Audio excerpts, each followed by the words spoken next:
In this episode, we talk about Resident Evil 7, Room, and I repay ads back with another ultimate quiz. So sit back, grab a beer, and let's talk some BS. Well, you can have that job. Oh yeah? Yeah, we like that one, yeah? Yeah, you're a lot better than me. I don't know. It's that drama degree, you know? It's got to come in handy for something. Yeah, well, obviously. Cool. Hello, welcome to Let's Talk BS. Welcome. Let's talk... some BS. Bollocking swashbucklers. That's the one. That's what it's all about. It's literally the exact title. Yeah, that's what it is. I mean, I love how instead of the actual BS, I've still just put another swear word in it. Yeah. But it's fine. It's cool.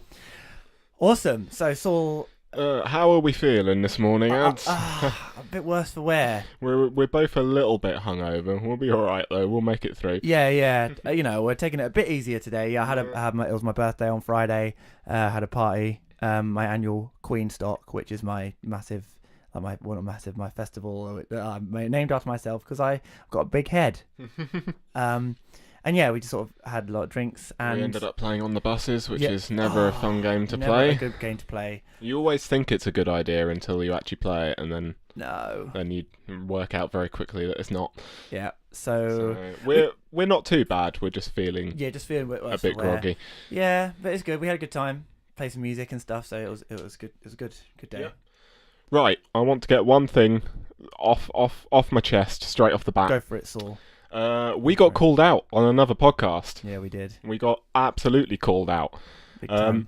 This podcast was called Small Town Drunks. They're good friends of yours, aren't they? Yeah, they are. Yeah. No, they don't like me very much for reasons I'm going to make clear now. I've got a small sound clip here of what went on. So take a listen to this and see what you think. Right. It's called Let's Talk BS. Yeah. We'll plug that at the end, I guess. Sure. I have a small warning, though. In the description, it says you drink some beers. Don't drink beers. That's our thing. Yeah. Just fuck off, guys. Rest of it, you're fine. But you're Reed, go fuck yourself, mate. Wow. this guy right here took it to a whole new level. I thought I was going to take it to 11. I thought I was going to take it to a new level as well, but I didn't. I'm just getting started. Right. Can we have some questions, please? It's okay. So, yeah, Small Town Drunks, if you don't know, is a podcast where they get proceedingly more and more drunk as the podcast go through. Every 10 minutes they take another shot. And this was at the very end of that podcast, and clearly they'd been drinking quite a lot, they were completely off the chains. And, I'd just like to say that you hurt my feelings slightly, just a little bit. It took me weeks to recover from that. Yeah. Weeks. And I had to see therapists. I was back on antidepressants. No, I wasn't really. It was fine. It was fine. I cried. Did you cry? Yeah, for a good month. They told me to go fuck myself. Yeah, I know, but I just felt... Pricks. So, also, I would like to add something else as well. Just, I'm just gonna... Ooh. Ooh, you hear that? You hear that? It's me opening a beer. Oh, yeah. Yes. Ooh, does that make you guys angry? Oh, I bet does it that? Does. Ooh. What am I sipping on now? Oh no. Ooh. Jack and Coke, baby. Yeah, that's me opening a beer for a bit, despite the fact that I'm slightly hungover. Do it for the bit, Saul. I hope you guys are happy. I'm gonna have a sip now. bit.ly / Saul shouldn't be drinking today. Probably not. Probably not. But oh well. But anyway, yeah. So you know what that tastes like? That tastes like their salty tears and their butthurt thoughts. Oh man. In all seriousness, though, we love you guys. Yeah, ready up. In 10 minutes, we're doing shots, mate. Oh yeah. No, we're absolutely not. We could not drink as much as you guys do. We just have a casual drink. You guys just fucking go mad. Anyway, shall we? Yeah. In all seriousness, their podcast is really quite good, and we would definitely recommend if you like us, then chances are you're gonna like what they do. They talk about very similar stuff, so entertainment, films primarily is what they talk about. Films, couple of games here or there, but they both come from like film careers. So films is primarily what they talk about, and honestly, they're a lot of fun to listen to, especially seeing that their sentences get worse and worse and worse throughout the course of the podcast. It's great. Definitely give them a listen. So yeah, if you like them, if you like us, then you can check them out on Small Town Drunks on iTunes. Yeah, and we would definitely recommend it. Now, shall we move on? Yeah, I'm gonna drink this beer at a nice, slow, and sensible paced manner. Christ. Shall we move on to the first entertainment exchange? Yes, let's do so. That'll be you, wouldn't it? Yeah, that'll be my experience.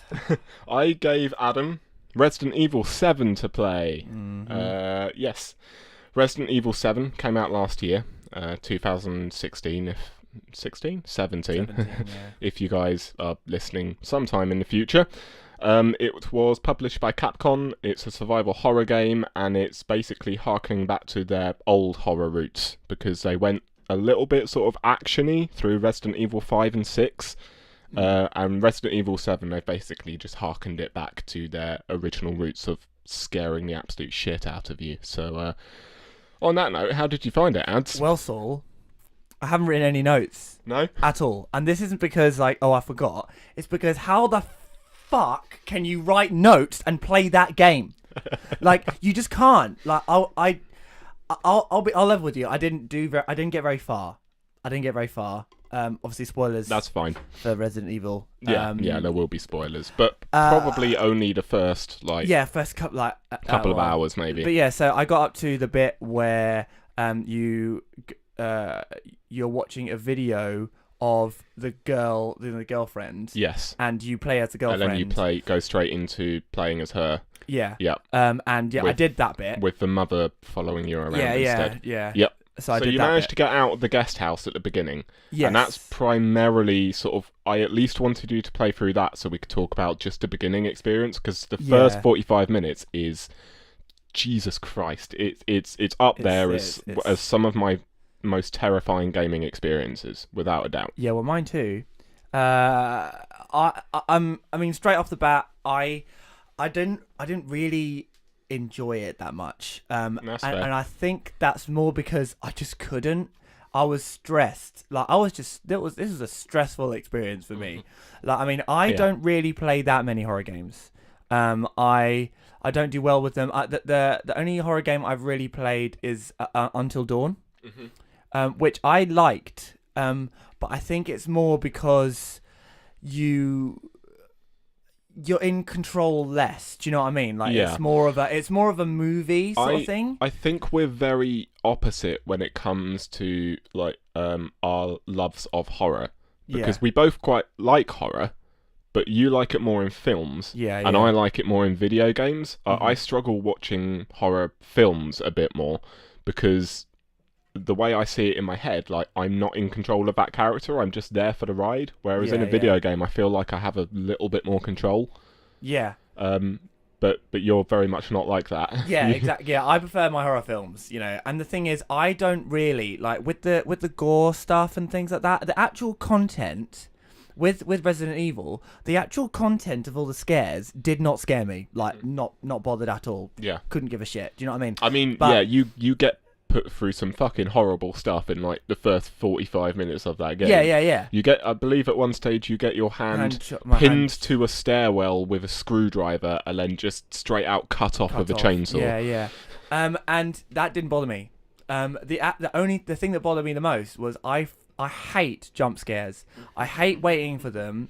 It's stressful, and it goes back. It kind of links to everything. I don't like roller coasters, but it's not the actual roller coaster I hate. It's waiting for it. It's or is there going to be a drop net? When's there going to be a drop? When's there going to be a drop? And then the actual drop, I'm okay with. It's just the anticipation leading up to it. I hate it. I don't enjoy it. That's all it adrenaline. is for the guest house. Is just that waiting for entirely. that. It's Yeah. just waiting for something to happen. I don't like that. It just stresses the hell out of me, and I didn't enjoy it. I was already having a bad week as well, which like in terms of mental health, I just wasn't feeling great in myself, and I don't think that necessarily helped the I'd situation. imagine not. No. But the thing was, I was at the same time, I was quite intrigued by it. I really liked the dad character. He was creepy as hell. What, Daddy? Yeah, that was creepy as hell. And like, did you? I can't remember the order of the game. Did you get to the part out of the guest house when you're sitting down for the meal? Yeah. You have to walk around after. You know when he's chasing you around that room? Yeah. Did you go down the corridor where he just crashes through the wall? No. I don't think he did that. Because he does that sometimes where there's a wall with a corridor at one end and then it's got the kitchen at the other end. Right. Like that kind of house layout. And while you're trying to run away from him, in some situations when you're running down that corridor, he'll straight out just take that sledgehammer and bust straight through the wall to get to you. And it's terrifying. Yeah, no, that would kill me big time. So yeah, I wasn't a fan of like I said the content was fine, it was good. It was just more just the anticipation. I would love to watch a film of it. Okay. I think if it was a film of it, I would really enjoy that, like big time. Nice. But not the actual experience of it. I was like, I can't do this anymore. So I was gonna watch some Let's Plays of it. Yeah, I would honestly still recommend. I'd still recommend watching Let's Plays for maybe the first half of it, because the first half of it is really, really good. Yeah. And then sort of the second half, it's not that it's awful at all. It's that it goes back to old Resident Evil tropes. That you find in Resident Evil 5 and 6, which is a lot of the stuff that people didn't prefer. Yeah. So most people, from who I've talked to, most people will say that it's a fantastic game, and the first half especially is incredible. Especially for tension and atmosphere and jump scares and all of that. But it does then sort of teeter off a little bit at the end. Yeah, that's what I've heard, basically, that it does go a little bit off tangent. Speaking of experiences, the reason I gave this to you for the Entertainment Exchange, and I think I touched on it when I gave it to you last podcast, is because I wanted to compare differences between our experiences, because this entire game is playable in VR. And I have a PlayStation VR, so I experienced this game through VR, and you experienced it just normally on a TV with controller. And I was genuinely interested to talk about the differences, and because I found it terrifying in VR. Yeah. But there was some situations where VR helped out a little bit. Yeah, I can see that, to be honest. Mainly because I feel like you could turn around a lot easier. Yeah, do you know what I mean? A good example of that is, the very first videotape you come across. Yeah. Of that crew that goes into the house with that arsehole present host. Yeah. And you're the cameraman. Yeah. That bit at the very end where you find the trap door and you go down the ladder to find the other co-host, Blair Witch just staring at a wall. Yeah. You see that coming in VR. Yeah. With a normal TV and controller, like you turn the analog stick and you can only see sort of 180 degrees either side. Whereas VR, you've got a full 360 degree view. So I genuinely looked down the ladder and behind me and already saw him standing at the wall. Oh shit! Yeah. And so it made it like that little bit like, oh okay, he's there. Like nothing's gonna creep up on me because I've got a complete view around me. That makes sense, because I'd like to try it, but I don't know whether I mean I wouldn't last very long. No, I would like to put you in it, even if it's just for 10 minutes, just so that you can at least experience it. I'd like to put you in the first bit. Now you know what happens. I think that would be... I probably would be a lot better actually. Now I know that. So, like, what because you're just constantly from the beginning. I'm like, something's gonna jump out at me. Something's gonna happen. What's gonna happen? It's one of the better VR experiences I've had, because it's just terrifying. And it adds to the game. It really adds to the game, like massively so. Like when you're going through the kitchen in the guest house and looking like through the disgusting fridge and all of that. Yeah. See, I think that would make it a lot better. That in VR is just like, oh my god, like you can almost smell it. It's really bad.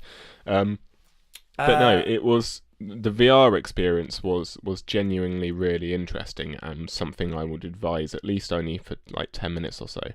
But the only trouble that I found is out of all the VR experiences I've done, that's the one that's made me feel like the most queasy. Yeah. Because you're walking around like with the analog stick, but your brain is telling you that you just sat down in a chair. Yeah. So it really does sort of mess with your head a little bit. What about like the falling down and things like that? Because surely that's really disorientating as well. That gets a bit disorientating. Like I got used to it after half hour of playing or so, but that first half an hour was a bit like, like I felt the tightness in my stomach for sure, and it wasn't just because I was shit scared. Yeah. I just want to quickly touch upon actual gameplay, because the thing is with like this sort of a game, obviously there's no like health bar, there's no, magic bar, or do you know what I mean? There's nothing like that. You have like a health meter on the watch that you're wearing, I think. Oh, do you? Yeah. It's not obvious though. It's not obvious, no. And like I didn't know whether I never knew whether I was winning a fight, whether I was losing a fight. It was actually quite hard to decipher, because also, obviously there's going to be some, like especially at the beginning with the hand chopping off, I was like, oh, was I supposed to have my hand chopped off? Did I lose the fight? Yes. Do you know what I mean? Like it didn't really, for me, I think, obviously I know that if you would have like health bar and things like that, it would ruin the experience and the immersion. But yeah, I do get that. That's why I like Until Dawn, like, if you don't have that, you just play through it, and if you die, you die. Yeah. There's not much. There's no, and obviously, and there was one point where obviously you do get hurt, and you got the blood on the screen, and whilst that is good, obviously that is an indicator of how it is. shit I believe you're doing. The color like saturates as well. Yeah, but that it's annoying, because then it's like you just got this blood across the screen, and I'm like, I want to see what I'm doing. I want to see what's going to kill me. Yeah, exactly. So I wasn't a fan of that either. Okay. Just because it was like, and I couldn't quite figure out like, what the fuck am I jiggling the joysticks? Am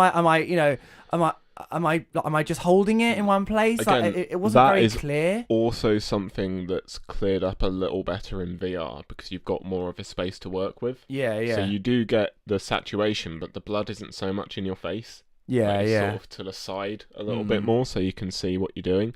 But with honestly, the joysticks, do you have to jiggle it? Like to get, if someone's grabbing you, do you jiggle it, like jiggle it up and down, or do you just hold it in one place? I think you jiggle it. To be fair, I haven't played the game in, because I couldn't fucking figure it out, and that was annoying as well. That just made it more annoying, because I was like, well, not only am I shit scared, I'm potentially losing as well and doing shit. I think this game was definitely built for VR. Yeah, because it is. Although it's more terrifying in VR, and I suppose that's the point. That's what they wanted. Yeah. It's also easier to play in VR, like the shooting, for example. Yeah. You don't use an analog stick to aim. All right. You use your head. Oh, okay, that makes more sense. Yeah. Which is a lot easier. Like you could pretty much land headshots most of the time using VR. Not that it fucking matters when it's daddy, but no, not that it matters. Did you get to the garage bit? Yeah, I got to the garage bit. That was actually I liked that bit. That was actually one of the bits I enjoyed, because you are actually doing something with the policeman that just gets spaded through the head. Yeah. See, I like that. But yeah, so overall, I would not play it again. Personally, okay. I just didn't. Well, I mean, I'm gonna stick you in it in VR. Yeah. That's 10 minutes. Fine. Just. But yeah, I did not enjoy it. This is probably the first entertainment exchange that we've done that I've actually not liked. That's fair enough. It's what entertainment exchange is all about. We can't like it all. I can see why you like it, and I can see why people would like it. It's just, for me, it's not. I don't get enough enjoyment out of it for the stress to be worth it. Do you know what I mean? Like the stress of it jumping out at you. Yeah. Like stuff. I'm just not. I don't get enough out of it. Like I'd much prefer watching a horror film, because that's fair enough. At least in a horror film you can turn away. Do you know what I mean? Yeah, that's another thing in VR. Like my usual way of playing horror games is like a big scary thing happens. I hit pause. I look around and I go, "Oh, I'm in my room. I'm absolutely fine." Yeah. Hide behind your controller. Yeah, in VR, I'm just like, "Fuck." Oh, Jesus Christ, I'm still here. Yeah. I'm just like all the time. I was just going fuck off, go away. No, oh, fucking hell. Kat was like, oh my god, is this really enjoyable? I was like, it's not.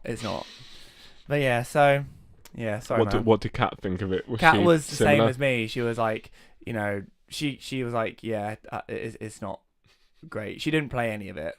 She just watched. Fair. But yeah, she was like, yeah, I'm not going to play it because I've seen how much stress you're under. But she agreed, like, because she loved Until Dawn. Yeah. And they are making another one, I think. I believe they are. If it's either that or the developers of Until Dawn are currently making another game. Yeah, I think that's what it is. Yeah. Yeah, but it's pretty much the same sort of thing. Yeah. So yeah, I'm not a fan. I need to get around to playing Until Dawn at some point. I've got it. You've got it. I've got it because it was a free PlayStation Plus game at one stage. Okay. I just haven't got around to playing it. It is really yet. good, but I think actually I'll be interested to hear your thoughts on that. Actually, maybe off the thing. Yeah, but yeah, because it is like it's more of a film. Yeah, and you see, it's more quick time events and choices. Yeah, I don't do as well with horror films, so I might have a different experience to it. Yeah, possibly. Cool. Yeah. Lovely. Right, Wow. so shall we move on? That was a nice one. That was a nice one. Shall we? Have time? I think we're doing actually really well. Awesome. Yeah, 21 minutes. Boom. Okie dokie. Shall we move on then? We'll move on to the other entertainment exchange, shall we? Yeah. So I gave Saul Room. So again, gonna just reiterate, it's not The Room, starring Tommy Wiseau and Greg Sestero, the greatest worst film ever made. It's Room. So obviously there is going to be spoilers for this. It's a relatively new-ish film, so I feel like there might be. So if you don't want to know anything about Room, then I'll put a link in the description. Yeah, we'll put a timestamp in, and you can for skip both of these for Resi as well. Yeah. So here we go. Spoilers from here on in. So Room is a film about. So here's a synopsis: held captive for years in an enclosed space, a woman, played by Brie Larson, and her young son, Jacob Tremblay, finally gain their freedom, allowing the boy to experience the outside world for the first time. So it's basically a woman gets abducted from, like, I think she's like 13 or 14 or whatever, and she 7 years. Yeah, so she's been 7 years in captivity with this guy who obviously rapes her every night, and she has a baby. And she obviously brings up this child in this, and she calls it Room. And obviously he only knows Room. He only knows this. So he says every morning, he says, "Hello window," hello egg snake, hello carpet, and these are his. He believes that this is the world. So obviously then they get out, and it's just an emotional roller coaster. But yeah, so Saul, what did you think of it? Well, the first sentence I've got here is, "Oh my god, this was a depressing film." Yeah, I know, right? I think the first thing to point out is this was a novel before it was turned into a film. Yes, it was, yeah. I don't know how long the novel's been out, but I did hear it did quite well. Yeah. Hence it got adapted into a film. Mm-hmm. It's not based on it's not a true story, the novel. It's not like one of these but obviously, like, these sort of things do happen. But it wasn't like a direct, there was a woman called this and her son called this. It was more of which I thought was actually quite refreshing, because you have so many films that are like based on a true story. This was a made up, all fabricated, but it does happen, like we said. Yeah, unfortunately so. The next thing I've got written down is that kid needs all the awards thrown at him ever. And is he in anything else? Because I'd be very interested to check it out. He was just in a film called, oh Christ, which is based on a true story. Oh my God, what's it called? Wonder. It's called Wonder. Awesome. And it's about a boy with like facial deformities. Okay, yeah, I'd be interested in checking it out, because I thought he was fantastic. Yeah, he was brilliant. Absolutely, in it. A lot of people said he should have been nominated for an Oscar. Yeah, absolutely. Because Brie Larson she actually won an Oscar for this performance, which quite rightly deserved as well. She was fantastic, but like that kid was. Yeah, he's great, isn't he? Something else. He is fantastic. Yeah. Another thing that I've got written down is when I was first watching the film, probably sounds quite bad to say, but the first thing that came over my head was, oh, Jesus Christ, I thought I had a bad childhood. It just puts it into perspective a bit, doesn't it? It's like, well, at least I wasn't trapped in a room 5 years. Too right. Like, But that's the sad thing, isn't it? That that's his world, and he likes it there. So it's probably best to say, before I carry on with the notes, that the very beginning of the film, it isn't made entirely obvious what their situation is at the time. No. It's sort of just fed to you in little bits here and there for the first, I'd say, 20 minutes of the film. Yeah. Which I found really clever, actually, especially the fact that they were slowly revealing more and more and more, shooting just in one room. And one room alone. It's really impressive camera work. Yeah, very much, because it's a small room. Yeah, it's an 11 by 11 room. Yeah. And they built it to scale. And I was watching the behind the scenes stuff afterwards. Oh, so really? I was genuinely quite interested. And the way they built the room is they had all the walls in grids, so you could take out grids. Oh, yes. You could take the floors out in grids as well, so that you could fit camera equipment. You could get different angles. You could shoot from whatever angle, and it's just that's really clever. Incredibly clever the way it was all shot, because you don't notice the metal coded door until like 20 minutes in, and that's when things start clicking. Like, right, shit, like they're probably being held captive, and this isn't a good situation. What I love about it is that going on from what you say, the whole film is basically from the child's perspective. Yeah, he's basically on screen the whole time, and like when later on the mum's not in the picture and she's going through loads of crap, you don't see what's going on with her. You don't see what's going on with her at all. She disappears. You only see his perspective of it. So all he knows is his mum's gone. Yeah. And she comes back and she's with a therapist or whatever.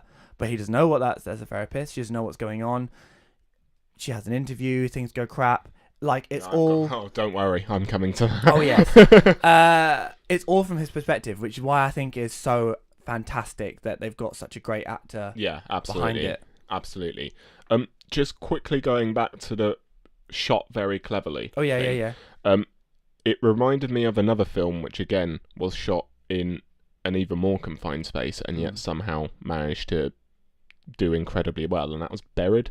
I was just thinking that. I haven't seen that yet. But is it good? Incredibly good, and it's incredibly clever how they managed to make a convincing and watchable film in nothing but a coffin, because you don't see any other scenes taking place in anything else. Really, the whole film. The whole film. Oh, I'm not sure I'd like that. Honestly, it's really interesting. I would definitely recommend it. Oh, cool. If you get a chance. I got at the very beginning, because obviously I didn't know the situation at the very beginning. I got it was both heartwarming and heartbreaking all at the same time. As he's saying hello to like all of the furniture and the egg snake. And just everything that he can see. Hello, television. Exactly. He says hello to it all, basically, like they're his friends. Yeah. Which is heartwarming because it's just a little 5-year-old kid saying hi to everything, and that's quite adorable. I'm sure if Elsie was 5 and started saying hi to all the furniture, you'd sit there and go, "Oh, that's really cute." Lovely, yeah. But at the same time, you're like, "Oh, that hits you right in the heart." Yeah. How? Yeah. I also, on that same point, I like the fact that he just finds the smallest of things fascinating, like his mum's bad tooth, for instance. Yeah. That he keeps with him throughout the entire film. Yeah. The whole film, he's consistently got it with him, which again shows how much of a connection they have. Yeah. And their on-screen connection was so good. Oh, it was so good. Yeah. What else have I got here? They can only tell season changes through that one window, the sky window. I liked that fact because you could tell quite clearly what season it was. Yeah, but just by looking out that window, which is cool. So little you can see, like it's just only clouds and things like that, and then occasionally a leaf. I've got here that it's a really slow burner of a film at the start, which works in its favour. I think is what they were trying to achieve. Definitely, yeah. Like them first 20 minutes, half an hour while they're in the room felt longer than the rest of the film. Yeah, definitely, yeah. it's done really well with that. And then obviously then when they get out, it's fast paced. There's lots going on all in one. That like it jumps through time periods very very quickly. And I think that's again that kind of mimics probably how The Boy's feeling, because it is just boom boom boom boom boom. It's so much crap going on. That's when it gets.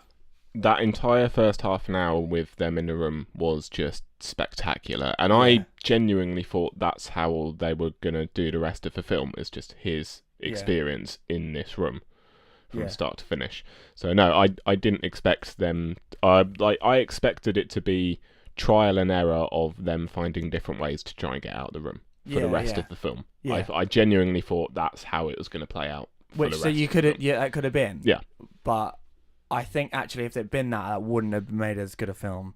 No. For the fact that, I mean, I'm going to jump into this now. What do you think of the escape? The actual escape? Oh, I've got it written right here. It's next in my notes. Oh, nice. I've got that part where that monster of a man, and I will carry on using the term that monster of a man because he is a terrifying prick of the highest order. Yes, definitely.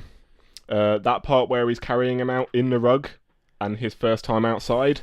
What I've got here is I had so much tension in my stomach, like Resident Evil 7 levels of tension in my stomach. Holy shit. When he gets out of the rug and is awestruck by the world, I was like, good for you, but get the fuck out of that truck. Yeah, I know. I was. Yeah, you had that thing. It's like, oh my god, get out, run, boy, run. Oh my god, this is all new to him. Like, as a 5-year-old, experiencing all of that would be overwhelming, and you kind of just be glued to the spot. But as a viewer, you're just like, move! Get the hell out, boy! Oh my god. Yeah, and then obviously then he gets out of the car. The guy sees him, and he grabs him, and you're like, shit. Yeah. I've got here. I was so relieved when the police turned up. Yeah. But so scared for the mum. Like, I was like, well, she's dead now. Yeah, like, she's absolutely dead. But how amazing is that bit with the police officer where she's saying... Yes, I've literally got, like, props to that police officer for absolutely piecing together a location from what a scared 5-year-old was saying. How amazing. Mental. You know, I mean, you'd like to think that there are police officers out there that are that clever, and you know, I'm sure there are, but it's just like...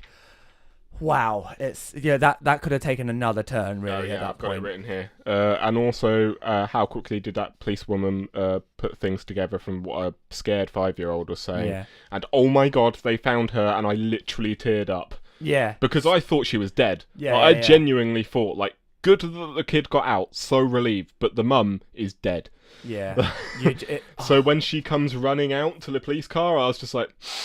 Thank Christ! Oh my god, it's so amazing. Oh my god. Wow. I've got here, heartbreaking that it's been 7 years that the mum has been trying to break out of the room, and the first thing the son wants is to sleep in the bed in room. Because it's all he knows. All he knows, when we're going back to room. Yeah, he's got an emotional attachment to basically his mum's version of a nightmare that she's had to endure for 7 years. Yeah. Like, that is his emotional, like, connection. Yeah. And that as a mother has got to be heartbreaking. Yeah, of course, yeah. Because I mean, the thing is, he could have turned around and said, like, no, I'm not going to do this. I'm not going to do your plan. I want, like, I'm scared. I'm not going to do it. Yeah, I mean, he does later on down the line. Well, I'll touch on it later, but that conversation on the phone when the mum's in therapy and away. Yeah. And he just goes, no, we stick to my plan, and then storms off, throws the phone off, and Yeah, so he could have really screwed it up for her, really. Like, that would have been it. She could have been stuck in there forever. Yeah, absolutely. So it's just amazing that like, he trusted her enough to do that. But, oh, man. I got, the narration changes as, because you hear in different parts of the film different narrations from him internally. I like the fact that the narrations are changing as he's experiencing a whole new world.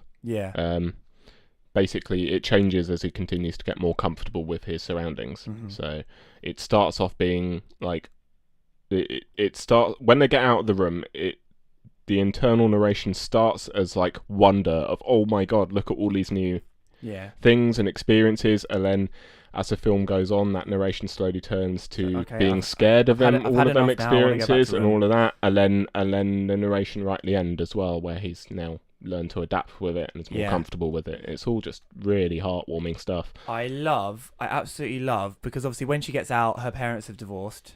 They're because of the stress and things like that. The dad is basically gone from the picture from literally within 5 minutes. Not long. I've got it here. Let's see. Watching him adjust to an entirely different life, but not just him, everyone around him. His mum and dad, for instance, the mother's dad, who can't even look at Jack. Because it reminds him too much of the thing. That's not fair enough, but that's what's going to happen, isn't it? Yeah, and also the mother who's now having to adapt to a normal life again, which is clearly going to be a struggle. And especially with what she's then put through with news interviews and stuff like that. She's put through the absolute ringer. But a nice thing is, what I like is that the stepdad is there, and obviously Brie Larson's character is really not happy with that, because obviously she's never met this guy. He's married to her mum, but he's basically the first person that gets Jack to come out of a shell. It is, which leads on to my next note. That I said, is it bad that the other guy in the house, who was the stepdad, instantaneously rang alarm bells in my head for me the first time I saw him? Oh, really? You were worried about him? Yeah, I was. I don't know why. Oh, right. Obviously, later on, I'm like, oh no, he's absolutely fine. But the very first time seeing him, I don't know what it was, but I don't know whether it was because I've already seen experiences of what the mother's gone through already with 7 years. But I immediately just didn't trust him. Oh, really? Yeah, and that's probably the mother's feeling as well. What Bree's feeling. But I didn't get that. Was silly, because he turned out to be an absolute sweetheart. Oh yeah, but, I love that bit where he's sitting on the chair and he's like, I think I'm gonna go get some ice cream. Yeah. In when he's in the hallway and the kid's just up on the stairs. What am I gonna do today? What am I gonna do? I'll tell you what. Maybe I'll go grab some food. And he's basically just. I think that's the bit that gave me alarm bells, because taken out of context, that just sounds really creepy. I liked that bit. It was really nice. I saw that it was nice at the end, but I think because of the mind frame I was already in, that seemed a bit weird and creepy to me. No. Oh no, see, I loved it. I thought that was really cute, and with the dog and things like that. Oh, the dog bit was adorable. Yeah, so I loved that character. I thought he was really great, and his heart was in the right place, I think, because everyone else was sort of obviously worrying so much, and he was just like, let's think about the kids. He was just sort of in the background while all of the shit between. I've got the argument with the mother and the daughter, which was powerful. Yeah. That was mad. And again, you only see bits of it, don't you? No. You sort of just see the stepdad sitting in the background, not necessarily worrying about things firsthand, just making sure that the child is okay. Yeah. Great. Wow. The woman conducting the interview pissed me right the fuck off. Oh yes. That is a really fucked up bit. Yeah, and the thing is, you can see it happening. You know that this shit would happen. Yeah, you exactly. You see this kind of thing in news today.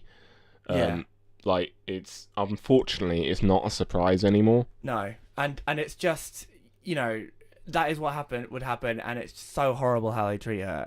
Christ Almighty, how dare you ask those sort of fucking questions? And try and get a rise out of her.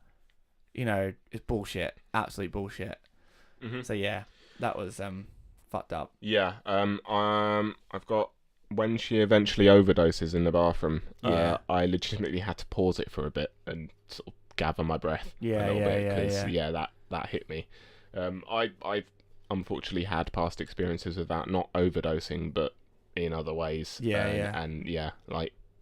I understood it entirely, when someone completely hits their lowest point. That was a difficult 5 minutes. I had to sit there and be like, just breathe a bit, And again, this is the interesting thing about this film, because you think it's it's a happy ending, they've escaped, but no one really thinks about with these stories in real life, they'll stop. Like it'll be like they're out, they're finished, and you never hear anything from them again. Well, that's what the mother turns around and says. I thought I was supposed to be happy. Yeah. When I got out of all but of it's this, but like there's so much more to just escape it. Like she's been in that room for 7 years. She's been raped day after day. She's got a son from this. She would have been pregnant in that room. She would have given birth in that room.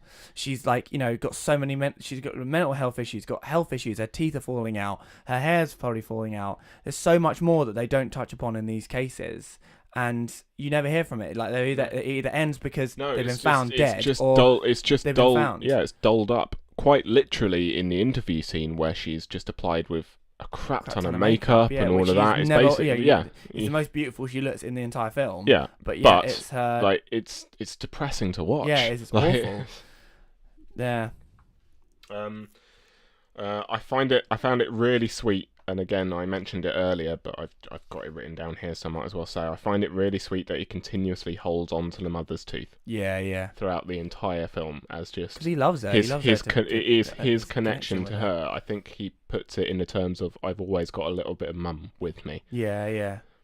Because I mean, you think like when you're about 5, you'll go off to school or whatever, or you'll go to nursery, but he has literally he's seen his mum every single day.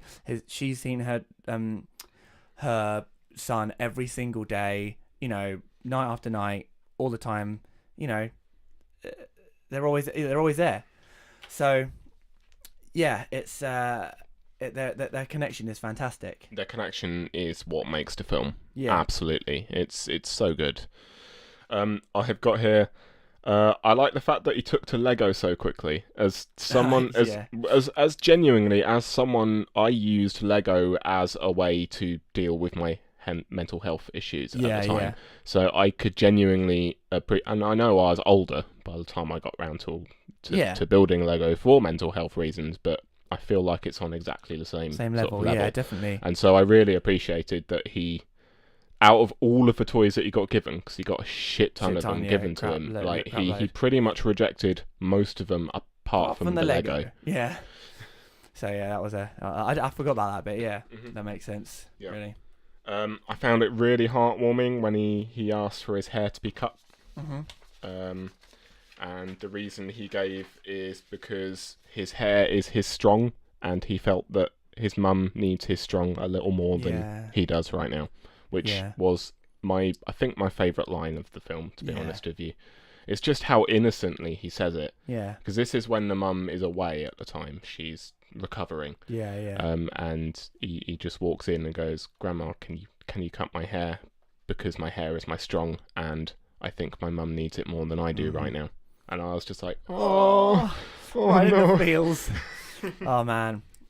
Another sentence that's right in the feels of is when the mother comes back and they're having a conversation, and she turns around and goes, "I'm not a good enough ma," and he turns around and goes, "But you're my ma." Yeah.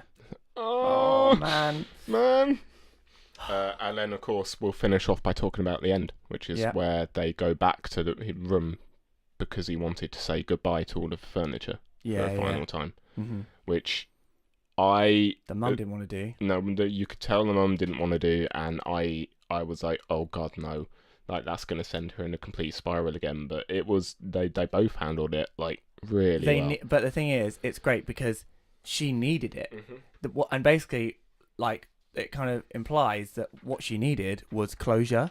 She needed to go back and say goodbye and good riddance to that, because she doesn't say it out loud, but you see her mutter like goodbye room. And she smiles. It's a smile, and it's great because he saves her twice. She says that. I think he saves her multiple times in this film, but like and it's just fantastic. I think it's a great ending because it's not a happy ending, because you still know that there's still there's going to be more problems. There's going to be more struggles. He's going to have to go to school, but you know that they're both more level-headed about it now, and because you have hope that they're definitely going to continue on a good path, and eventually it might lead to a normal life. Yeah, because from their experiences together that they are going to do really well. And I think, it ends in a really good way. I didn't need a super duper happy ending. No. I think is Byram the last thing that said? Well, she mutters. Is that the last? I think it might be before she walks off, and then they both walk off back to the police car to be taken back home again. Yeah. So I think that's yeah. Do they catch the guy in the end, or is it not really said? Yeah, I think it's said in the hospital that he was arrested. But again, they don't mention that because they don't need. You don't need to hear that. The story is not about him. No, you don't need to hear about what happens. He's with a him. part of the story. He's a shit part of the story, but it's not about him. Is that what she says? You know, he's not his dad. Yeah. Because he's not, and yeah. So overall, would you recommend I would. I definitely recommend watching it. It is one of them films that is going to hit you right in the feels. And everyone needs a good film like that once in a while. Lets you know you're still human. So just line up something nice at the end, I think. Yeah, maybe yeah, exactly. I mean, it is hard. I mean, I had to. I messaged you going, I've just watched Room and I've now had to stick a live stream on to perk myself back up again. Yeah. It is beautiful. It's a beautiful film. It is beautiful, absolutely. Very I would recommend the film for the connection between the mother and the son alone, because it's and the acting so is good. phenomenal. It's absolutely phenomenal. Yeah. It could literally just be those two in the room. Yeah. And I'd still it could. That's what I thought it was going to be for the rest of the film. But yeah, no, their connection was great. Awesome. Well, I'm glad you enjoyed it. Yeah, man. And you weren't too emotionally scarred. Not too much. Evil. That's it. You're never going to be the same again. No. So anyway, you can have that back. Thanks. Shall we give each other our next things? Yes. Let's exchange. All right. I'll go first. No problem. We'll get my bag. Right. Oh yeah. So here's Resident Evil back. You twat. Here you go. Take that back, you piece of shit. I might play that tonight. You know. You play that. So this is gonna. Okay. So it's a bit cracked and a bit old. Okay. And I don't even have the front cover anymore. But this is a band called Turisas. Okay. Turisas. They're from. Bugger, I forgot where they're from. Finland, I think. Yeah, Finland. Right. And they are a Viking metal band. Oh, amazing! Right? I'm already in. And this is my favorite album of theirs, mainly because it is an adventure. I mean, you can see that on the back. It's at the actual back of the album is it's their journey. So it shows their journey, and all the tracks are their journey, and it's great. It's a really cool little album. So what I'd suggest, because we haven't really done an album. Okay. I don't know how you normally listen to music, or like what like when you do it. On my way to work usually, but I do have a portable CD player. Okay. So I mean, obviously you can rip it and it's fine. You put it on your iPod or whatever you have. So how do you get to work? Do you bike or? I usually just walk. You walk. I either listen to some music or stick a podcast on. Have you got a bike? I do. You know what I'd suggest? Yep. Get a bike and plug it in and bike to work or bike around and listen to this. Okay. Even if it's raining or something like that, like, because I think it'll add to it. All right, like, we'll do. I mean, listen to it like just on its own as well, but because make sure I throw that in as part of my experience. Yeah, part of your experience, you know. And hell, like, you might even find if you want to chuck in like an adventure game, chuck it on and listen to that at the same time, because I think it'll add to it because of the nature of some of the songs. You know, It is very much like that. Sweet. Going into battle. I tell you what. I'm going to mention it now quickly, and you're going to be sick of hearing it by now. Yeah, but I am heading to EGX next week, which I'm massively looking forward to. And I'm meeting up with a community that's potentially going to be playing D&D on Thursday. Oh, cool. So I could just throw that music into the D&D campaign. Yes, that would be awesome. But yeah, so have a listen to it. It does. There's 8 tracks on the actual album. Yep. And then there's a silence track. Because then it breaks up, and then they've got a cover of Boney M's Rasputin. Okay. Rah rah Rasputin. Yeah. I love that as well, because it kind of splits up the album from that, because they say like Rasputin is not part of the adventure. Okay. It's just an extra bit. Cool. But yeah, that's still a good track as well. That's a good laugh. So yeah, Lovely. here you go. That's that. Nice. Yeah, so the front cover is gone, and it's a bit worse for wear. It's a bit worse for wear, but you know, it just means that it's well loved. So yeah. If the CD is too scratched and it doesn't work, then let me know and I'll have to send it over to you. Okay. But yeah, there you go. That's Turisas. I can't pronounce it. The Varangian Way. Yeah. Anyway, talked about it long enough. Awesome. What's he got? So I saw him carrying his bag, and it looked quite heavy, whatever it is. No, It's not. It's absolutely not. Oh, it's not. Okay, fine. I don't know what it is then. Right, so I'll give you Room back. Oh, there we are. Say, Room. I like that. I've seen it before. Your entertainment exchange is Room. Have fun. Oh, nice. No, but it is a film. Oh, cool. What I have for you here is a film called Hardcore Henry. All right. Oh, fuck. Have you ever heard of this? No. In that case, I'm not going to say too much about it. Okay. Because it's one that really needs experiencing. I guarantee you, it'll be a film like you've never seen before, though. Awesome. It's wildly wait, different. Maybe I have. Maybe I saw a trailer for it. Cool. What can you remember from the trailer? Is it first person? Yeah, the entire film is in first person. Ooh. From his perspective, the whole way through. I'll talk about it more. I'm still wondering whether I like the film or not. Oh, okay. It's really weird, like incredibly weird. Maybe I'll make your mind up for you. Yeah, but it makes for incredibly interesting viewing. So, cool. Hardcore Henry. Sorry, I didn't rag on it too long, but I think it's better experience. Oh yeah, I think a the lot less of the you time know about it's best, that these films are normally that best experience that way. I'll try and watch that in between playing Spider-Man. Yep.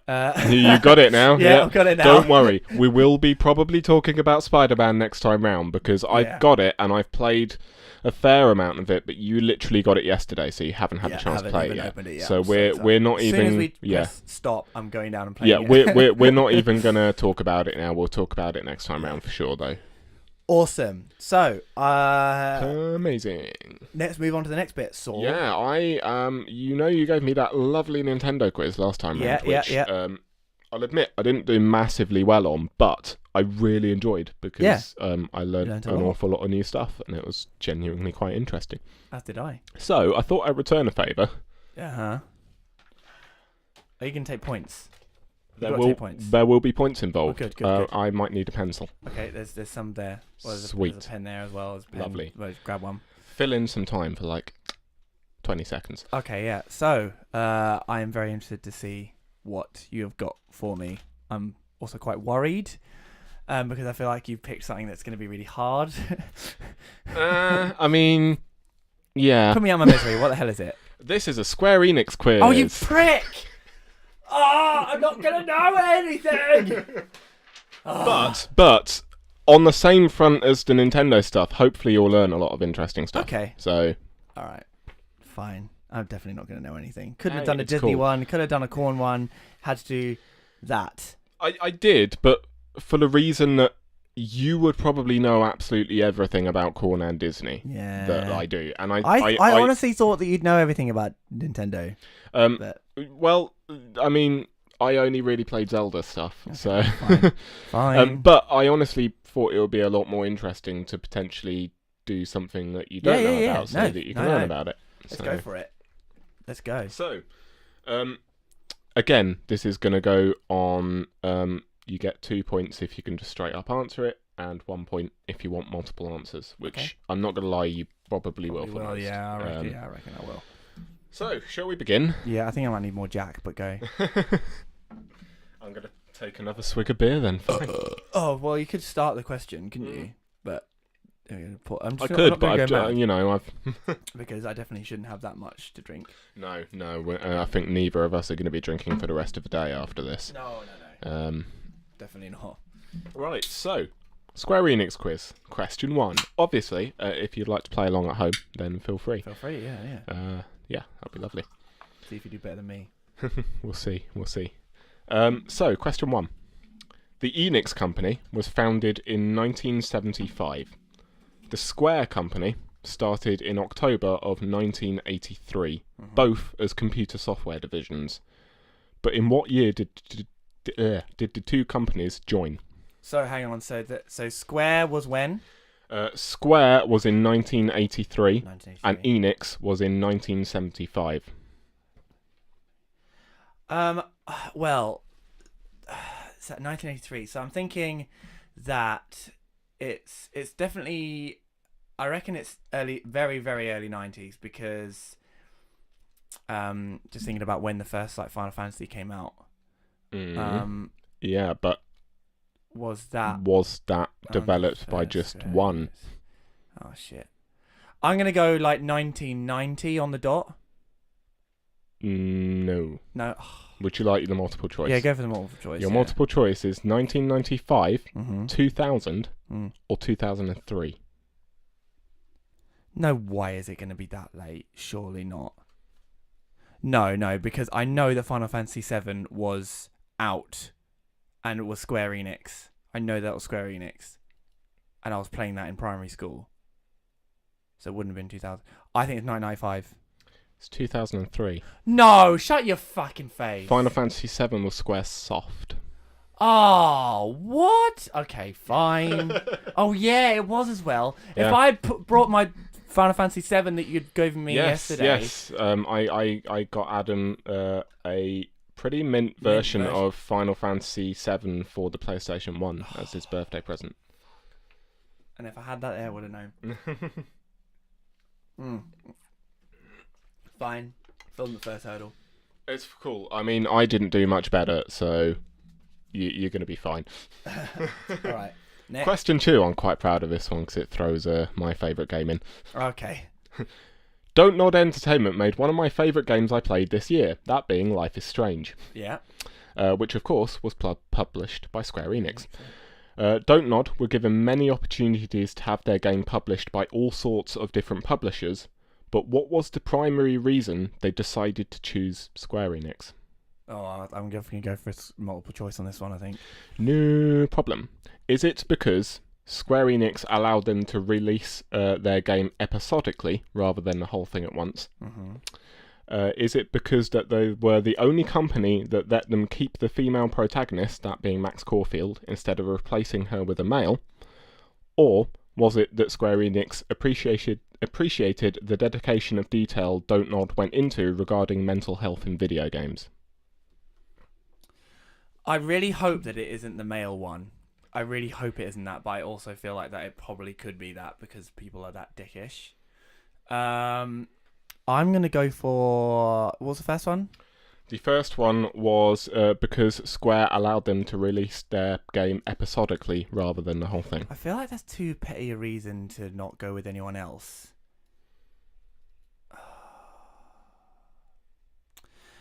I think I'm going to go for number...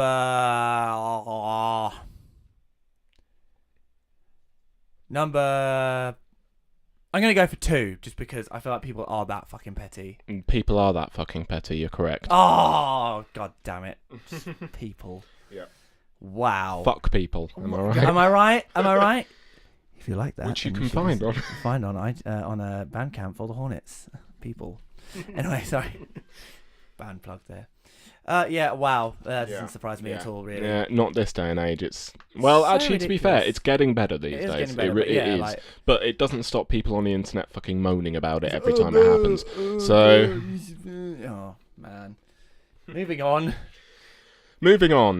Final Fantasy, The Spirits Within was the first feature-length motion picture film that brought photorealism to computer-generated human characters.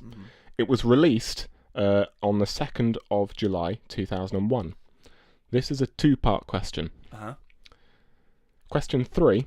What was the budget for this film? Oh shit, I have no idea. Multiple choice, please. Was it 76 million, 94 million, or 137 million? I feel like they wouldn't have put that... Surely they wouldn't have put that much money into their first film. I don't think I don't think it did that well. So I hope it wasn't that much. What was it? So 97 million. It was 76 million, 94 million, and 137 million. I'm gonna go in the middle and go 94 million. It was 137 million. They sunk so much money into this film, and on your front of it didn't do that well in the box office. Question 4: how much did it make at the box office? Okay, let's hear the... Was it 75 million, 95 million, or 155 million? I don't think it did well at all. It's definitely not 155. What are the other two? 75 million and 95 million. I'm gonna go for the middle again and go 95. It was 75 million. God, that's a big loss. It was a box office bomb for Square, and it was considered a disaster for the Final Fantasy franchise. This was a lot of the reason that their next film, that being Final Fantasy Advent Children, never got a theatrical release. It went straight to DVD. Which, again, I think if they had made it a theatrical release, it definitely would have bombed. Because, like, while I love it... Yeah, I was going to say, you really like Advent Children, don't you? Yeah. But a lot of the Final Fantasy fans don't like it. And I think a lot of non-Final Fantasy fans really wouldn't like it. I have shown it to non-Final Fantasy fans, and they did enjoy it, but a lot of it was, like, they didn't quite know what was going on. And I was like... It's fine. I remember watching Final Fantasy Spirits Within when I was really young. I never saw it in cinema, but my dad had it on DVD at the time, and I remember being fascinated by the film because it was the first of its kind. And back then, it doesn't quite hold up as well today, but back then, it genuinely looked incredible. You could tell that they sunk a lot of money into it. Yeah, just a shame it just didn't make anything back. Yeah, exactly. I think a lot of Final Fantasy fans just say, that we don't talk about that. Basically, it's like the CDI game, Zelda games. Yeah. We don't talk about them. They didn't exist. They're not part of the timeline. Yeah. Well, hey guys, I'm Link. Well, excuse me, princess. My God. No, Link is a mute. Shut the fuck up. Lovely. Question 5. Final Fantasy VII happens to be one of your favourite games of all time. Yeah. The main protagonist is a man whose hair has seemingly seemed to have forgotten gravity. Yeah. Cloud Strife. Yeah. However, did you know that he has made many other appearances in many other games? My question to you is, which out of these 5 games has he not cameoed in? Okay. We have Super Smash Bros. For the Wii U and 3DS, Kingdom Hearts for the PS2, Puzzles and Dragons for mobile, Soul Calibur 2 for the GameCube, and Theatre Rhythm Final Fantasy Curtain Call for the DS. Well, he definitely is in Kingdom Hearts. Did you say Kingdom Hearts 2? Oh yeah, no, he is. Kingdom Hearts for the PS2. Yeah. He's definitely in Kingdom Hearts. You fight him in Olympus Coliseum. He's what was the first one? Yeah, he's definitely Smash in Smash Bros. Bros. He's definitely in Smash Bros. Because I freaking own. Because that's how you play. I am the best at Cloud, mainly because he's OP. But are you very glad that he's back in for Smash Bros. Ultimate? Very glad, because otherwise I just keep losing fights. The Curtain Call one, Final Fantasy Rhythm game. I'm pretty sure he's in that because they always chuck Cloud in. What Soul Calibur 2? Did you say? Soul Calibur 2 for the GameCube, and a game called Puzzles and Dragons for mobile. I think it's Soul Calibur 2 because I don't remember him being in any Soul Calibur games. Final answer? Yeah. You're correct. Yay! Yeah, I definitely, because I quite like the Soul Calibur series. Yes. I've never owned any. Soul Calibur 2 had Link in instead from the Zelda franchise. Because it was on GameCube. Although, having said that, that would be awesome to have Cloud in a Soul Wouldn't Calibur it? game. Right? He would fit so well. That's why I threw it in there as a curveball. Yeah. I was like, that would be nice. No. I mean, maybe if they bring one out around the time that they eventually bring out Final Fantasy VII, the remake, maybe, then that might work. Maybe. All right. Throughout the character's lifespan, he's appeared in 36 different games. Wow. Make that 37 by the time Super Smash Bros. Ultimate comes out. Yeah. Later this year. Admittedly, most of them have been Final Fantasy games, but that's still pretty impressive. Oh, yeah, it is. Yeah, very much so. Yeah. Very interesting character, Cloud, really, because they kind of made him a bit more moody in like the film and and things like that. And actually, he's not that moody. He does get near to the end, but obviously what he would do, his life is crashing around him. Exactly. Yeah. He doesn't have a very good time with it, from what I've heard. No. I started Final Fantasy VII, but haven't finished it yet. But you're gonna play it. News has come out as of recent that these Final Fantasy games are going to be coming to the Nintendo Switch, and I've been under strict order to play it. I can't think by who. Adam. Play it. You gotta play it. It's got to. Right, continuing with Final Fantasy, this next question. Final Fantasy happens to be one of Square Enix's biggest and most successful franchises, with 15 game installments to its name, as well as a crap ton of spin-off games. Yeah. But which out of the 15 main games have been the most financially successful? Okay. Is it Final Fantasy 11, Final Fantasy 7, or Final Fantasy 15? I think. Now, see, initially I'd go for 7 because, like, I think that's normally the one that everyone jumps on. I also probably would. I'll probably if you hadn't have said it, I would have said 8 as well. But I don't think. Yeah, so I actually think I think it might be 15. Just because it actually with 15, it's like the first one where they've gotten rid of the old battle system. So now I think it's a bit more accessible to other people that don't like the sort of the turn taking aspect of JRPGs. So I'm gonna go for the 15. I'm afraid it's Final Fantasy 11. Oh shit! Do you want to know why? Yeah, I can't remember that one. Final Fantasy 11 is a massively multiplayer online roleplay game. Oh, if you had said Final Fantasy Online, because that's what a lot of people refer to it as. It got released back in 2013 and is still going very strong today. In fact, they're still releasing expansions for it today. Wow. Fun fact, the Final Fantasy franchise altogether has brought in more than 10 billion grossed. Over 20 million with inflation adjusted. It's sold more than 140 million units. That's insane. What, that is that all the Final Fantasies? That's all Final Fantasy. Bloody hell. That is insane. But there's a lot of them, to be fair. Yeah, there's also a lot of spin-off games. I don't know whether this takes into account all the spin-off games or whether that's just the main 15. Not sure. Yeah, because there are quite a few. I'm just thinking, there's loads of spin-off games, actually. Shit, yeah. Yeah. Doja Cerberus. Yeah, anyway. There's the Rhythm games on the DS, which were a particular favourite of mine. They were good fun. Next question. Kingdom Hearts happens to be one of your favourite gaming franchises ever. Yeah. Combining possibly two of your favourite things, Final Fantasy characters and Disney. Yay! I love it. Now, I'm probably going to murder these names. I do apologise in advance. Go. But which popular game did Shinji Hashimoto and Hironago Sakanachi? Yeah. That sounds vaguely Japanese. That's fine. It means nothing to me. Which main popular game did they discuss when coming up with the concept of Kingdom Hearts? Okay. Would you like multiple choice? Yeah, multiple choice, yeah. Super Mario 64, Zelda Ocarina of Time, or Croc and the Legend of the Gobbos? Okay, no, it's not going to be that, surely. So what, they were discussing it, like, in terms of what do we want our game to be like? Yes. Okay, Mario 64 or Zelda. I mean, I suppose it's... I mean, Ocarina of Time is quite cartoony as well, isn't it, really?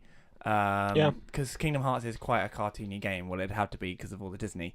Yeah. I'm going to go for Zelda, I think. I'm going to go for Ocarina of Time. It's Mario.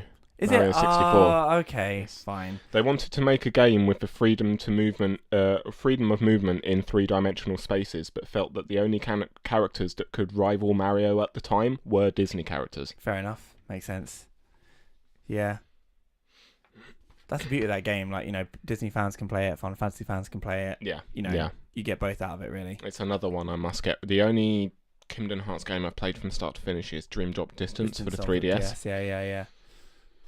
I haven't played that one. The problem is, like, I don't have much time to game these days, and Kingdom Hearts seems like a difficult one to get into now. Yeah, there's quite a lot of games, but I don't think... We're going to get onto that later. Yeah. Oh, okay, all right.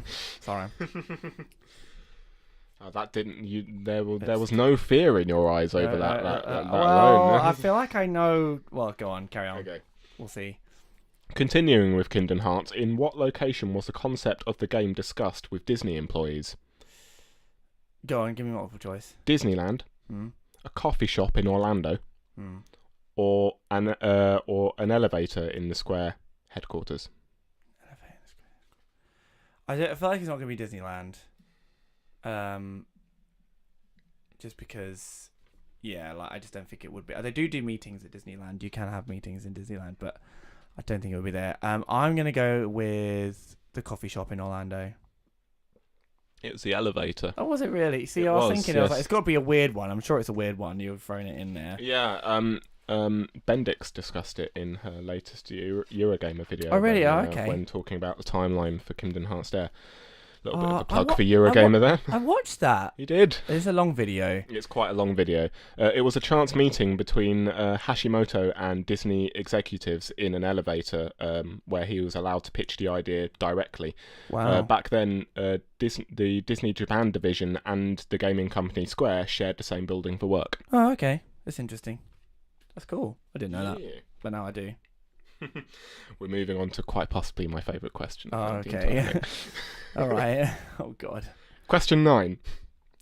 A particularly crazed Final Fantasy fan. I say crazed. Yeah, he was mental. Yeah. Was outraged over Final Fantasy 13 and went as far as to make a video threatening Square Enix into making an apology video as well as cancelling the game. Yeah. But what was the reason this fan was so angry? Oh. See, I mean, I know a lot of fans do not like Final Fantasy 13. I wasn't a fan. I wasn't a particular fan of it. That was Xbox One, right? Yeah. Yeah, see, that was awful. Like, there was too many characters, too much going on. And it was a very linear path. Yeah, it was a bit shit. I didn't play it all. I stopped. Would you like multiple choice? Yeah, I'd like multiple choice. Was it because the gameplay looked god awful? Yeah. Was it because it was also being released on Xbox 360? Or was it because the main protagonist was a female? Definitely going to be the female one. But there wasn't really a fucking male main protagonist. I'm going to go for that one still because people are that annoying. Really? Yeah. Final answer. Yeah, final answer. Incorrect. Oh. It was also because it was being released on Xbox 360 as well. Is that really why? Yeah. Actually, I've got that video to show you because it's hilarious okay. Bonus points if you can get through the video without laughing. Oh, okay. Spoiler alert: it's not going to happen. Oh, really? How long is it? Not too long. Okay, that's fine. Good. How are we for time anyway? We are. Okay. 1 hour and 12 minutes. Hey. Not too bad. We should get to the hour and a half. Yeah, I reckon so. I reckon we'll make it this time. It's famous last words. Are you ready for this? Yeah, go. Yeah, go on. It's. How long was the video? About 5 minutes. Not too long. Okay. I'm not going to play all of it, just the beginning of it. Okay. I humbly submit to the gaming public July 14, 2008, the date in which Square just shot Can you turn it so I can see your face? I don't know how much the rest of you know about Japanese culture. I'm an expert. Oh my god. But honor and shame are huge parts of it. It's not like America, where you can become successful by being an asshole. If you screw someone over in Japan, glorious Nippon, you bring shame to yourself. He's definitely got and the only special way needs. to get rid of the shame is repentance. What this means is the Japanese public, after hearing about this, is not going to want to purchase Final Fantasy 13 for either system, nor will they purchase any of Square's future games. You sound like a fucking parrot. It's huge. You can laugh all you want, but Square has alienated an entire market with this move. Oh my god. I personally do not admire this game anymore. To the PC fans, let's have a revenge. We will not buy this game. Oh my god. Let's give this game to the Xboxers because in Xbox, people could pirate the disc. Pirate a disc. And that way, Square Enix will never have big income. Final Fantasy Oh my 13 god. is a traitor. It's a traitor, and he will die. That's as much as I'm going to show for that one, but it's hilarious. What an arsehole. I'm going to watch more of it later. Yeah, I'd just like to... he finishes that video by giving a toast to Square Enix in a wine glass full of milk. He's like a really bad video game character. He's definitely got special needs. I like to think that it was secretly like Sony employed him to make this video to to get Microsoft at the time for Microsoft also having a Final Fantasy game on their system now. Yeah. It's like secretly Sony were just like, if we just give you a bit of cash, can you just? Yeah. Is that the only one that's been released on Xbox, or did the last game? I think 15 got released, but I don't quote me on that because I'm not 100% sure. They definitely haven't released that many. Naturally, I mean they've because of that guy. Yeah, it scared them off. Yeah. You will die. I mean, I'd imagine the Final Fantasy 11 was probably on Xbox as well, if it was a massively online multiplayer I don't remember game. It being on Xbox. Oh no! I think it was actually. I think it was. Yeah. Not sure, but yeah. Wow. Mad. Fucking hell. What a weirdo. That video. Moving on. Just gave me life. It really did. Okay, this is the last question, and this also requires you to have a pen. Oh really? Okay. Oh, There's yeah. a green pen there.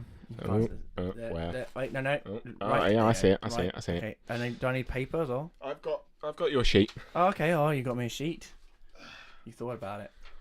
Right, there we are. Oh wow! Oh gosh, it's actually got all that. Oh my god. What I have here is a list of Christ. all of the Kingdom Hearts games, not including like spin-off or remakes. Right. What I would like you to do is I would like you to put all of the Kingdom Hearts games in order of release. We're not going to do in order of timeline because fucking nobody knows it. No, it's impossible. But in order of release. Okay, right. Would be nice. Right, so Kingdom Hearts 1, that's the first one. Feel free to number them basically as you so go. Kingdom Hearts, the first one. Obviously, that on PS2, that was the first one.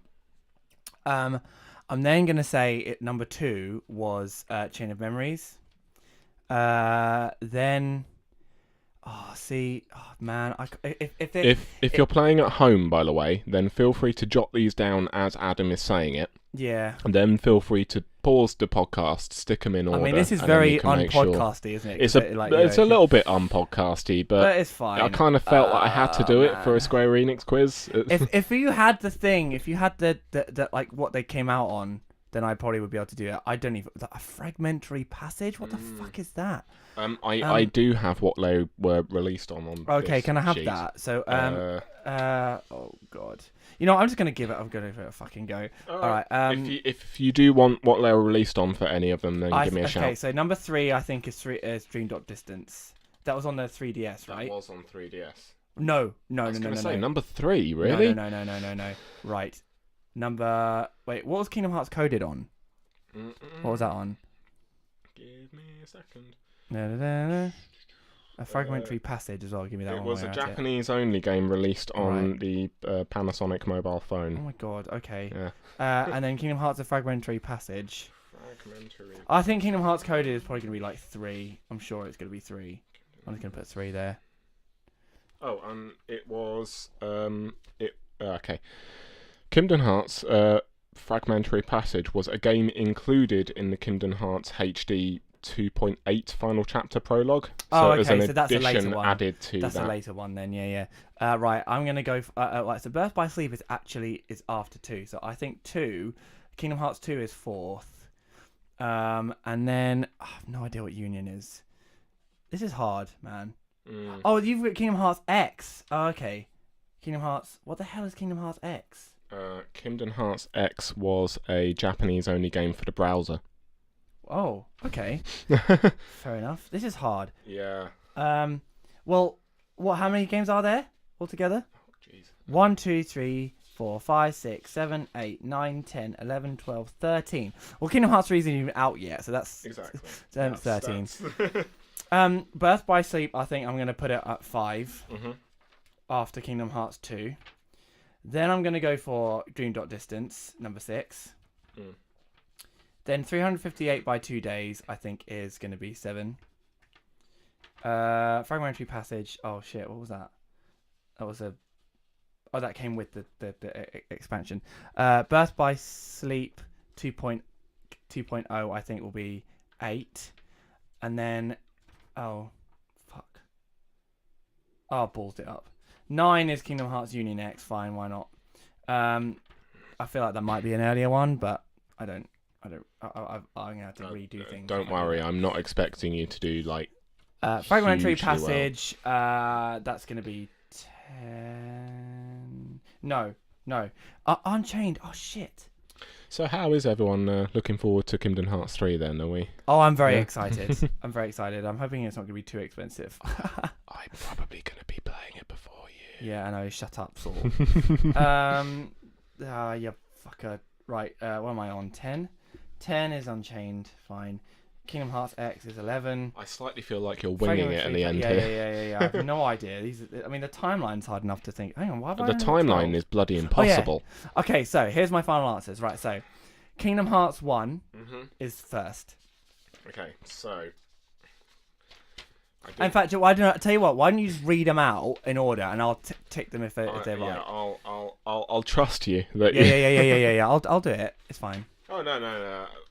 I almost knocked your ukulele down now. That could have been disastrous. Ding, ding, ding. Go on. Right, first one. Fairly obvious. It's Kingdom Hearts for the PlayStation 2. Yeah, that's the first one. Next one is Kingdom Hearts Chain of Memories for the Game Boy Advance. Yeah, I had that one. Next is Kingdom Hearts 2 for the PlayStation 2. Oh, shit. I put that fourth. Damn it. All right. Close. Next is Kingdom Hearts Coded, which was the Japanese game for the mobile phone. I put that third. Oh, that's so annoying. You were close. I didn't think that they were that close. Oh, I knew that Kingdom Hearts 2 came out very closely after Kingdom Hearts 1-ish. Next is Kingdom Hearts 358/2 days, which was for the Nintendo DS. Okay, I was way off. I put that seventh. Next was Kingdom Hearts Birth by Sleep, which was a game for the PlayStation Portable. Oh, Oh, the first one. Yes. Not 2.0. No. Where did I? Oh, I put that fifth. So what, are we on fifth now? Oh God. We are on 1, 2, 3, 4, 5, 6, 7. Oh really? Oh, yeah. Okay. I'm well off then. Fine. Number 8 is Kingdom Hearts 3D Dream Drop Distance for the Nintendo 3DS. I put that as 6. Never mind.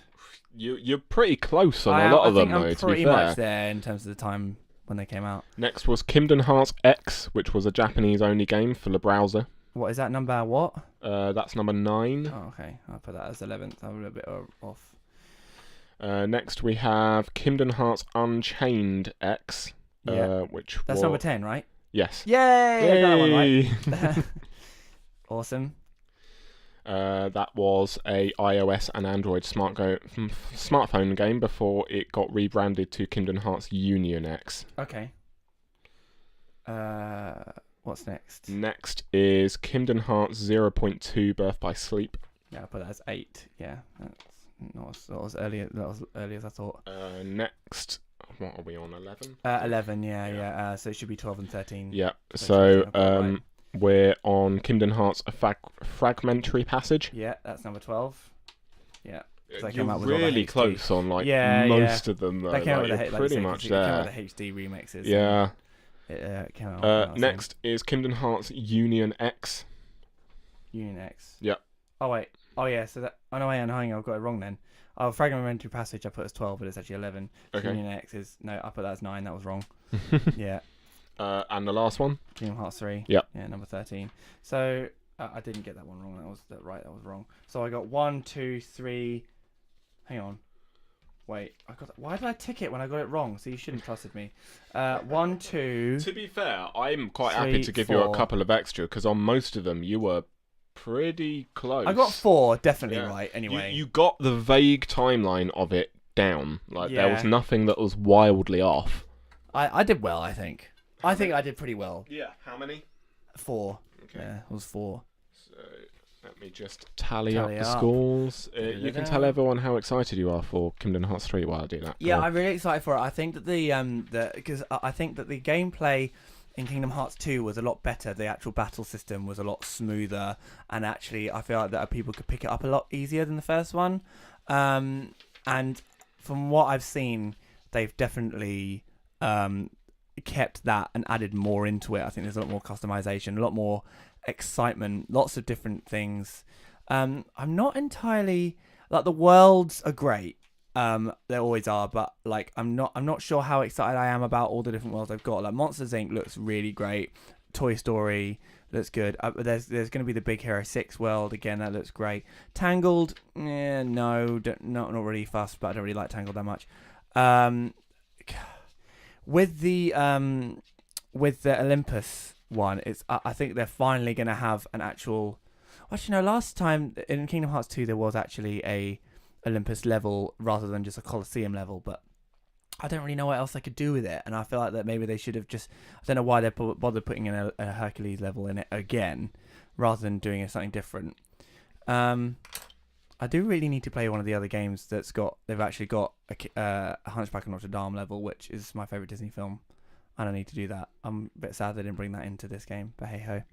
That's why you need to play all the other games. But then you'd need like 5,000 consoles. You'd need like every single console ever made in existence. They didn't make it very easy on their fans to play this game.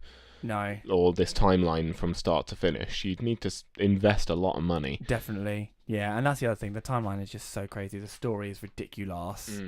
If you are wondering or in interest of completely what the timeline is all about, I think the closest person to have got it right now is Bendix from Eurogamer. I've watched so many videos trying to get my head around it, and hers is the best one. Hers seems to have it pretty spot on, so if you were interested about that, then we'd recommend watching the channel Eurogamer, and Bendix does a fairly decent job.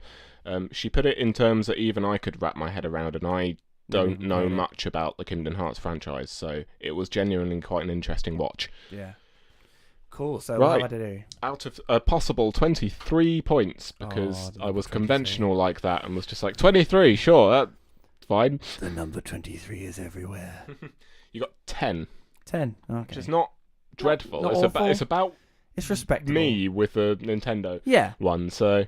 I think I did okay there. I think I had a lot of questions there that were just... interesting. Yeah, definitely. I like that. That was good. And I was like, oh yeah, shit. It's really bizarre. Like I was like, oh yeah, shit. Kingdom Hearts is Square Enix as well. I always go straight to Final Fantasy, which I don't know. My brain is. I'm dead. Oh, they also did Dragon Quest as well. Yes, that's also Square Enix. Play that one. And then they've got stuff like I think they helped develop Tomb Raider as well. Yes, I think so. Yeah. But yeah, that's cool. Yeah. That was interesting. Yeah, no, I genuinely enjoyed that. It was good fun. Thank you very much for that one. No problem at all. Do we want a question? What time are we on? Have we got enough time for let me have a double check. And I'm not going to lie, I completely forgot about the question until right now. We're on 1 hour 26. Oh, let's go for a question. Let's have a question. Why not? Let me find the questions. Is this from the Discord? Yeah, I literally just thought of this right now, so it might take me a bit of time to actually find the questions. Yeah, this is obviously from the Outside Xbox Discord. Yes. Is it? Yeah. Thank you very much. If you're listening, please do give us a like. Please do make sure that you do rate us on iTunes and stuff. It really does help. Just let other people see it really. And like us on YouTube as well. That podcast's out on YouTube and on iTunes. And then eventually, if I get around to it, I'll try and do it on other platforms. But those are the main ones, aren't they? iTunes is mainly what people listen to it on, I think. Don't know. We got one? Yeah, we got one. Cool. This question comes from the Scoot on our Outside Xbox and Extra Discord. Who is the most obscure character that you can think of that they can make a Star Wars spin-off film about and that you would go and see? Oh, wow. I mean, there's only one answer. It's Jar Jar, isn't it? We said we'd do a Jar Jar podcast. Oh, man. And stay tuned for that podcast when they eventually decide to wring that cow dry and make a Jar Jar. Do you know what? I mean, it's not an obscure character, but I'd actually quite like to see I'd like to see Jabba the Hutt spin-off. Yeah. Yeah, he seems like he's got a much bigger part than what the films are showing him. Yeah, he starts off as a little tadpole, little like and then evolution takes hold. I mean, this is going to be like a 12-hour-long film, probably. He's bullied at school for being fat, and then he's like, "I'll show them. I will show them all. I will get big and fat and kill everybody and chain a princess." Yes, a really hot woman. Yes, and I'll show them all. And they'll have a monster in my basement. Sorry, I spiked big time there. I'm sorry about that. So did I. Sorry, headphone users. That was bad. I'm interested to see that. I'd like to see that. I'd also like to see an Admiral Akbar one because I love Admiral Akbar. Yes, I'd like to see that. Oh, I literally just had that in my head. I'm sorry. Who was the purple-haired woman from the latest, The Last Jedi?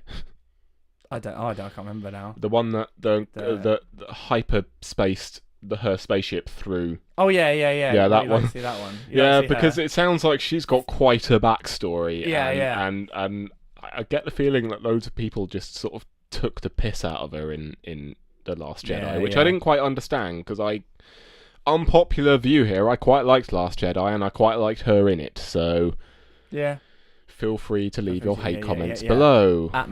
At me. Go on. Speaking of at me, the Scoot. I hope that answers your questions, sir. Yeah. One more thing. One more go character. On, go on. I'd like to. Those two guys in I think it's the first one where they're like having a chat. On the side of the Death Star when it first shoots. Oh yeah. I'd like to see what they do. I'd like to see. They probably fell off because there's no fucking guardrail there. Yeah.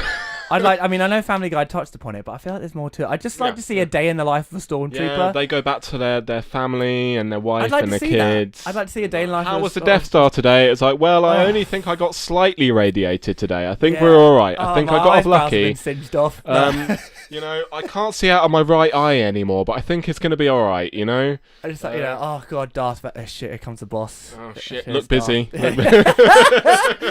I'd like to see that. A genuine one. I like the robot chicken stuff they did. I'd like to see that, here we go. So I definitely think that answers your question. I hope that answers your questions. And if you do have any questions, then feel free to tweet us at Let's Talk BS2.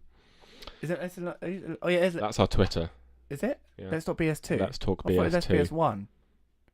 Let's Talk. Was it? Let's Talk BS1 or 2? I tell you, give me 2 secs and I'll double check it. I can't even get the fucking Twitter right. All right. Well, man. so anyway, I'm my Twitter is @adsqueeniebond, and Saul's is @SaulReed. You are right. It's Let's Talk BS1. Yeah.